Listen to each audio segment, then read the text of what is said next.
Welcome back to another episode of the Ravens Call. I'm your host again, Tyler Cameron. Don't know what this podcast consists of? You can go to my 1-minute intro video or just follow along on a week-by-week basis. Right now we're on week 15, about to start talking about week 16 here, this episode. This podcast will be available on Spotify, as well as YouTube and Apple Podcasts, so go check those out. All the links to each of the streaming services should be in each of them. As well as you can find all of them on my Instagram page, The Ravens Call Podcast. On that note, hope everyone is having a great Christmas week. Hope everyone has a great Christmas Eve and Merry Christmas. If you're listening to this on Christmas, great.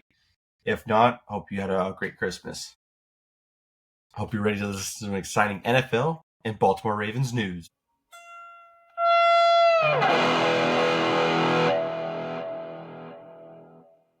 All right, so as we talked about before, I am recording this on Monday. So I have not seen the Saints and Packers game that is still yet to go on. That is something that I couldn't really get to because I have plans on Christmas Eve and Christmas. So hopefully no Packers or Saints fans are upset with me on that.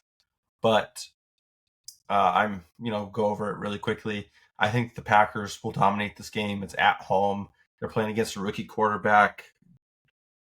Green Bay's defense and offense have looked really well. I think they're one of the sneakiest teams that could be a Super Bowl contending team. So very excited to see on that. But we're going to get right into week 16, all the games that were played before. We're going to start with the Thursday night game. Quick turnaround for both teams, the Broncos and the Chargers. Chargers were able to pull out the win 34-27. First half, Denver looked really well and then just kind of got some unlucky breaks in the fourth quarter that really shifted momentum. There was a pick six that wasn't called that really would have stemmed the tide a little bit there. But, Denver, this was a huge kind of wake-up call for them, kind of getting them in the stepping stone of, you got to keep the foot on the gas pedal.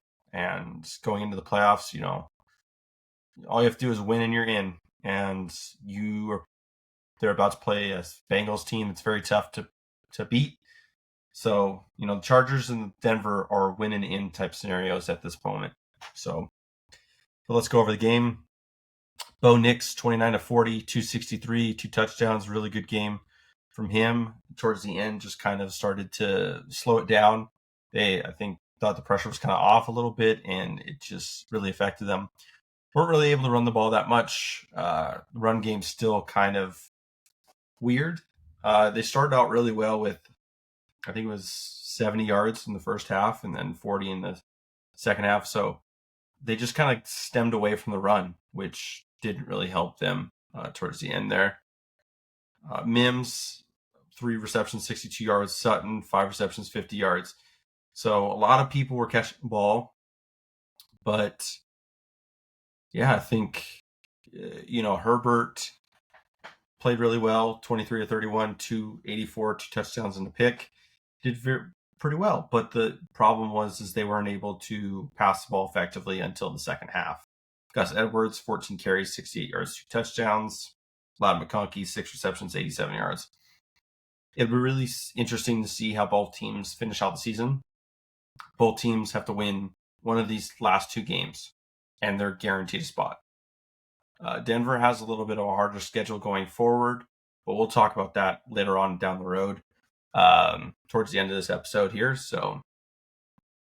But good game from both teams. Just Chargers have the Broncos number at this point, so Chargers win that game. Both are now 9-6. We will talk about the Ravens-Steelers game a little later. Very happy for me on that front. But let's go into the Chiefs and Texans game. So obviously, thought that the Texans may have pulled it off a little bit, but you know how the Chiefs are. There's nothing that's really going to happen that's going to change the course of the game. Everyone pretty much knew that the Chiefs would win. A lot of things were guaranteed here. C.J. Stroud did throw 2 terrible passes for interceptions, but CJ Stroud went 23 of 39, 244, 2 touchdowns, 2 interceptions. Just not a good game from them. Mixon wasn't able to run the ball. Tank Dell was their bright spot, 6 receptions, 98 yards and a touchdown. But when he scored that touchdown, he ended up dislocating his knee, so ACL and a lot of other damage. So he will probably be done for the year. That really puts some pressure on Robert Woods, Dalton Schultz, and especially Nico Collins to really step up. They have a short week. They went from a Saturday, and then they're going to be playing on Christmas here. So very tough games for them going forward. Now for Kansas City, 28 of 41. Patrick Mahomes, 28 of 41, 260 and touchdown. A decent game. Like, they played decently, but they're not a team that looks like the biggest threat. Like, oh, I'm scared to play them in the playoffs. You're scared because there are some little more sway in how things are, but I'll kind of explain it in a little bit here. Kareem Hunt, 11 carries, 55 yards, touchdown. Worthy had a good game and everything else like that. Travis Kelce, 5 receptions, 30 yards, really starting to. I think they're either very good at just showing, like, knowing how to win games to a limit, and then they're saving stuff for the playoffs. But I could be wrong. We're going to go over team stats here. 6 penalties, and the Chiefs had 2. So, again, that kind of happened. I did see a lot of penalties where the Chiefs definitely should have had a lot more penalties. The right tackle, I really want the NFL to be able to review and see time of snap, because it is very bang, bang, yes, but there's a lot of times where he jumps early. And no other person in the league would get away with that. Nico Collins had an offensive offsides for the Texans where he was barely offsides, but that guy can jump over every single time for the right tackle for Kansas City, and it's not a false start. So definitely want the league to watch that. I don't really care for regular season. I really just want that nixed in the playoffs, because it has become a thing where it is the Chiefs and the refs versus whoever they play. There's no doubt in my mind that there isn't some sway when it comes to their games. So really hoping that they get a taste of their own medicine in the playoffs. But on to the Sunday games, where we had Michael Penix start for the Falcons. Kirk Cousins was benched, which was very shocking to see, in my opinion, because I really thought that you let him go, but hey, playing the Giants, what better way to see than these next 3 games? They have a pretty easy schedule going forward besides the Commanders, so that'll be very interesting. But let's go over the Giants really quick. Drew Lock, 22 of 39, 210, 1 touchdown, 2 interceptions. 2 of those were for INTs for the defense, so a huge defensive game for the Falcons. Weren't able to run the ball. Neighbors, 7 receptions, 60 yards, and that's about it. Bijan Robinson had a good game for the Falcons. Mooney and London were big impacts. Kyle Pitts, really helping people's fantasy teams in the playoffs. For Penix, 18-27, 202, 1 interception. It's not his best game, but it's his first game. No one's expecting him to go ball out his first game, but it was a good start for him. He got his first win, so good on them. They're 8-7 now at the top of the leaderboard due to Tampa Bay's loss. We'll go over this game was pretty bad. Jared Goff, Detroit Lions won 34-17. They were just able to score points at will, and then in the fourth quarter they just kind of let other people play. But Jared Goff, 23 of 32, 336 yards, 3 touchdowns. Jahmyr Gibbs, 23 carries, 109 yards and a touchdown. Jameson Williams, Amon-Ra St. Brown, really good games from them. Bears played decent. Caleb Williams, 26 of 40, 334 yards and 2 touchdowns, and then kind of just fell off a cliff in the third and fourth quarter. Weren't able to run the ball. Keenan Allen was a big guy offensively for them. 9 receptions, 141 yards and touchdown. But this game was over from the start of the second quarter. It was over. Browns, Bengals won 24-6.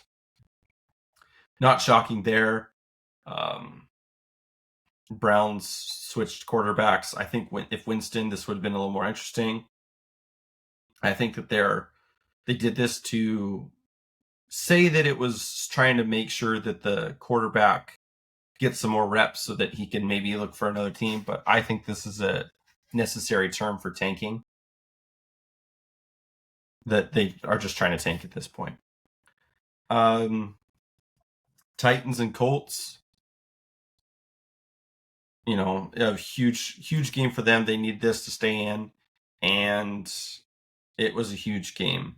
Let's talk about it. So Mason, for Tennessee Titans, Mason Rudolph was quarterback, 23-34, 252 yards, 2 touchdowns, 3 interceptions, which really kept them from, managing this game and maybe making a comeback. Not able to run the ball. Passing wasn't really there, besides Ridley for one huge carry. But Colts, Anthony Richardson, 7 of 11, 131 yards, 1 touchdown, 1 interceptions. So the score, ladies and gentlemen, is the Colts 38-30. And you just heard me say that Richardson threw 11 passes for 131 yards. How do you think they scored 38 points? Because their defense and these two factors. Jonathan Taylor, 29 carries, 218 yards rushing, and 3 touchdowns. Anthony Richardson, 9 carries, 70 yards, and a touchdown, 335 yards rushing. That tells you all you need to know. A lot of big plays that just coast them to victory. But yeah, it was a good game for the Colts. They're back, hopefully fighting for a playoff spot, but they have a lot of tough things that need to go for them. On to the Rams and Jets. This game was pretty slow. I won't talk too much about it. Rams just kind of were able to figure it out at the end to get a touchdown, and were able to win the game 19-9. Another bad game from the Jets. I mean, these guys have all the weapons, so there's no excuses. They should be 4-11. They've actually done worse with Aaron Rodgers than they did with Zach Wilson, the quarterback. So, yeah.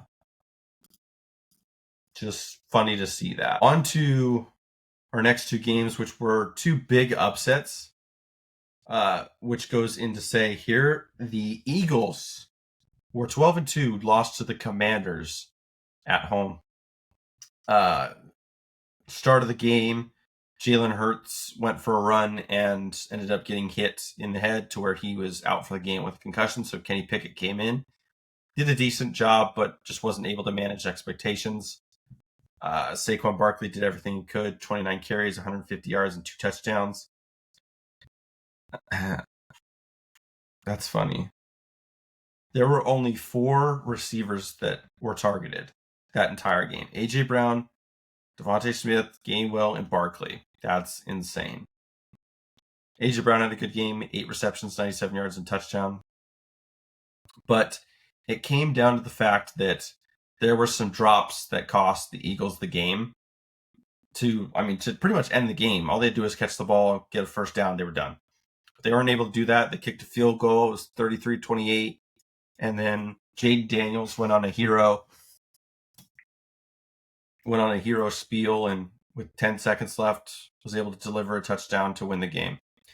But his stat line shows that, yes, he probably is going to win Rookie of the Year. I don't see how he can't at this point. Bo Nix is playing really good, but I don't think that he has enough in the tank to beat Jayden Daniels at this point. But both good years from both of them. But Jayden Daniels, 24-39, 258, 5 touchdowns, and 2 interceptions. Not to mention he ran for 9 carries and 81 yards. So really good game from him. That got them to clinch kind of that playoff spot for them, to where a lot of people got eliminated from the Commanders winning this game. But they were able to win the game 36-33. On to the second upset, which at this point, The Cardinals really needed to win to stay alive, and were not able to do that. They lost in overtime to a touchdown. Cardinals lost 30-36. Kyler Murray, 20-32, 202, 1 touchdown, 1 interception. James Conner, 15 carries, 117 yards, and touchdown. They were able to run the ball effectively. The only problem is that James Conner got injured at the end of the game, and then they were not able to do anything to ice the game. Bryce Young was able to have another bounce-back game, 17-26, 2 touchdowns. Did run 5 carries, 68 yards, and touchdown, but Chuba Hubbard was kind of the main guy that helped him with 25 carries, 152 yards, and 2 touchdowns. He was the catalyst behind the touchdown that won them the game. So kudos to them on that.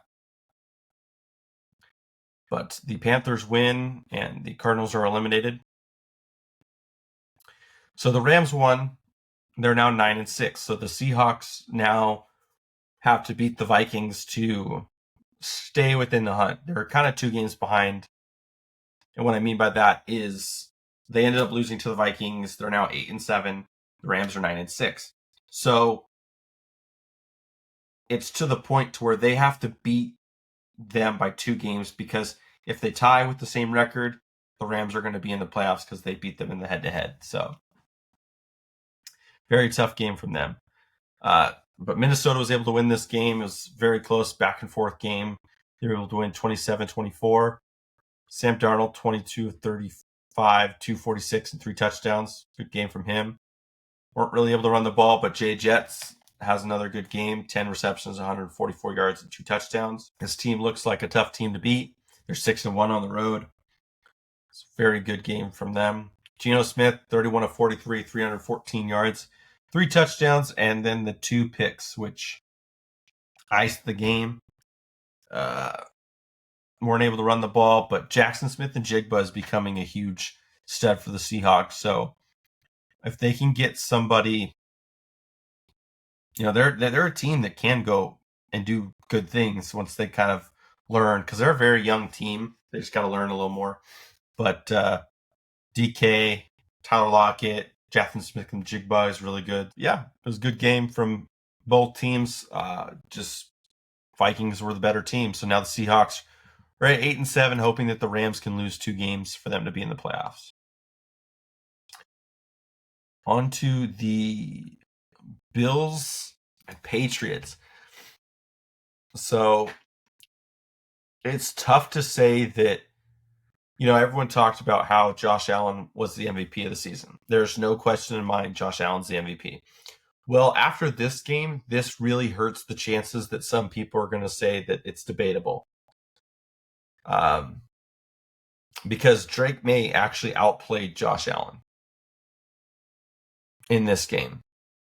So that's something that I'd like to have people bring up.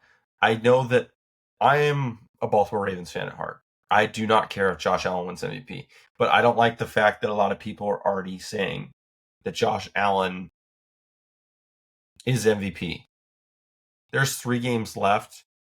Yes, he has an easier schedule, and we have a harder schedule. Lamar Jackson played better than Josh Allen this week, and he played a way tougher defense. We have to play Houston. We have to play the Browns, who are a tough defense. If Lamar Jackson plays well and Josh Allen doesn't, I don't see how he wins MVP. So I didn't like how people were mocking Lamar. Lamar's having a better season than he did last season. And I understand stats are one thing, but if the Bills lose one more game and the Ravens don't lose another game, and there's only a 1-loss difference between them, who's to say that it's Josh Allen? Josh Allen lost to the Ravens, so But I digress. So Drake May had a good game, 22-36, 261, 2 touchdowns and a pick. Weren't really able to run too much. Stevenson had a good couple carries. Keyshawn Bout, 5 receptions, 95 yards and a touchdown. He was the guy to go to for this game, but there were a lot of fumbles lost from the Patriots that kind of cost him. So Josh Allen here, 16-29, 151 yards, 1 touchdown, 1 interception. Quarterback rating at 26.7, so 29%. Lamar Jackson, even to his worst game against the Steelers, did not have a 26.7. So just want that to be known. James Cook, 11 carries, 100 yards, and a touchdown. Really good game running from him and catching the ball. So he was kind of their guy. But it was a bad game from them, and they were able to win out there. So I'm not really going to go into the Raiders and Jaguars because, I mean, no one really cares about those games. They're both terrible teams at this point. 49ers, Dolphins. 49ers played really well at the start and then just weren't able to do anything. I mean, the 49ers are a terrible team right now. George Kittle can do what he did. Deebo Samuel finally woke up and finally started playing like he actually supposed to.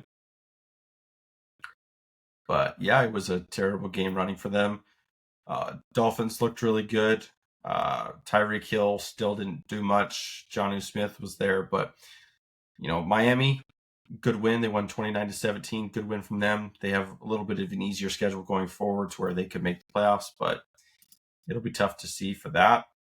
On to the Sunday night game, which really kind of hurt me because I really wanted Tampa Bay to win this game. Just because I like Tampa Bay over the Falcons. I think Tampa Bay can make a deeper run in the playoffs than the Falcons could. But I digress. Baker, 31 of 43, 303, 2 touchdowns and interception, which was a very tough interception to see. Bucky Irving, 68 yards rushing. Mike Evans, 69 yards passing. McMillan, 5 receptions, 57 yards, touchdown. So pretty good game from them. Rashid White did lose a ball at the end of the game for the other team to win. So that's because that was just poor ball handling from him. That's why he's lost the starting job. Cooper Rush had a really good game, 26-35, 292, and a touchdown. Rico Dowdle was not able to run the ball, but CeeDee Lamb was able to do his thing, 7 receptions, 105 yards. So it came down to the wire. Tampa Bay had a shot to go down and kick a field goal, and Rachaad White couldn't handle the ball. He just was careless with it, and it cost him dearly. So, but that is it for Week 16 up to the point before the Monday night game. I do think Green Bay is going to win by a lot. So that'll be interesting to see what goes on there. We'll talk about that more maybe next time, or we'll see on that. But we're going to go on to the team that had a big statement win this week, the team that I'm very excited to talk about this week, the Baltimore Ravens.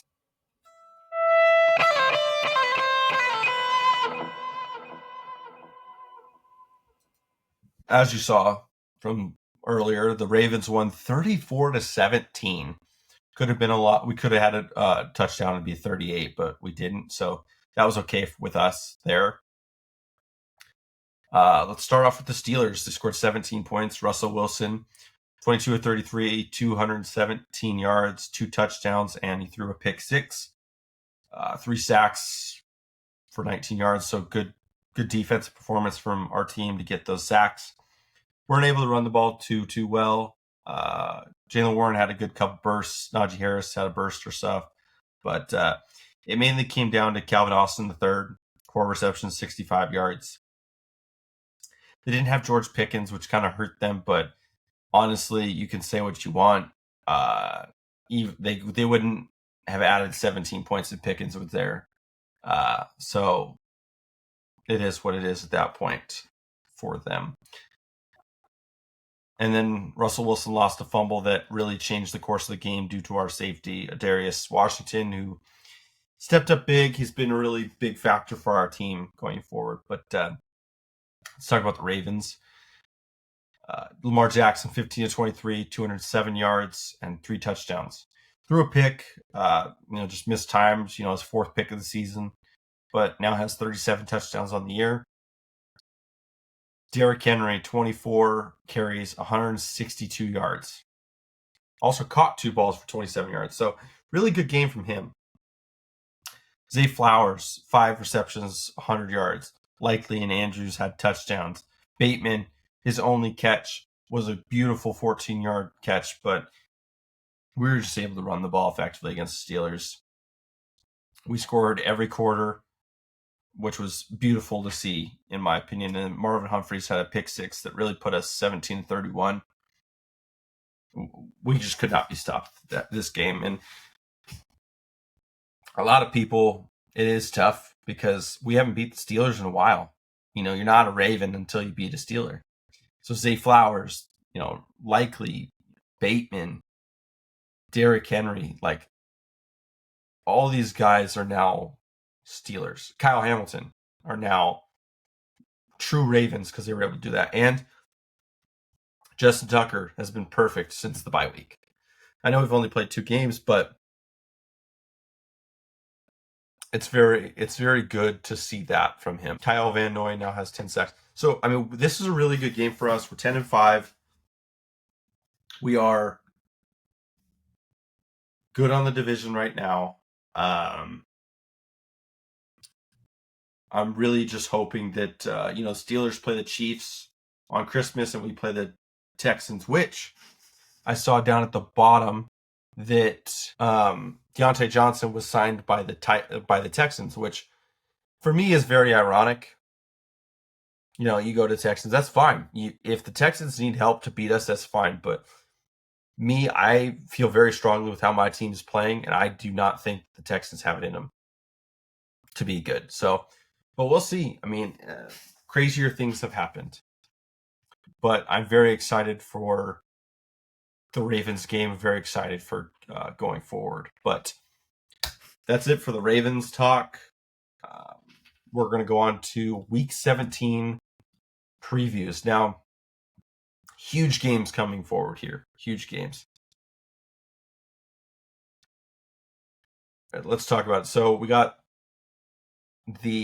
start with the morning game on Christmas is the Chiefs and the Steelers. Now, I don't know how people feel about these concepts, so I'll try to keep it low key as possible, but the Chiefs and the Steelers have both been put in positions because I think they sold things to somebody. It's a common phrase, but I don't want to say it on the podcast here because I don't want to bring that sort of notion onto here, but they sold for this season to get to where they are. There's been a lot of lucky breaks, a lot of missed calls, made calls for both these teams that have put them in positions to thrive. But at what point does it affect them? At what point does it hurt them? And here, the Chiefs and the Steelers are going to be playing each other. The two teams that have sold things now have to face the teams. And now we're going to see who sold more of themselves than the other. I do think the Chiefs are going to win this game. I know it is at Pittsburgh, but the Chiefs just have everything in the bag. That would be good for us. I'm rooting more for the Chiefs because the Chiefs, I don't really see a way where they don't get the 1 seed, and that's fine. I'm not too worried about the 1 seed, but it would help so that the Ravens can get the 3 seed. We still obviously have to beat the Texans, but I do think we'll beat the Texans, in my opinion. So I think Chiefs will win against Steelers. I think the Ravens will beat the Texans. So very excited for both those games to watch those. On to the day after Christmas, we got the Seahawks and Bears. Good. I'm so glad that they put a game that no one's really going to care about on the game after Christmas, because then you can go play with your toys and go do a bunch of other things to where you don't have to worry. I'm sorry, Seahawk fans, but you should easily beat the Bears. I'm surprised it's only 3.5. So now on to Saturday games. We have 3. We got the Chargers and the Patriots at 10 a.m. Chargers should win that one by a lot. And then the big game is the Broncos and the Bengals. Now, they're at the Bengals, which is very tough. The Bengals are a very good offense. The only bad part is they're now going to face better defenses than they faced when it comes to offense. I think that this will be a close game. I do think that the Broncos will win this game because The Broncos have one of the best defenses in the league. If they can shut down Joe Burrow, I think that the Broncos offense can do well against a depleted defense that they just don't got it in them. That would put the Broncos in the playoffs. And if the Chargers beat the Patriots, that would put them in the playoffs, and then everyone would kind of be set. The playoff picture would be set. Everyone's done.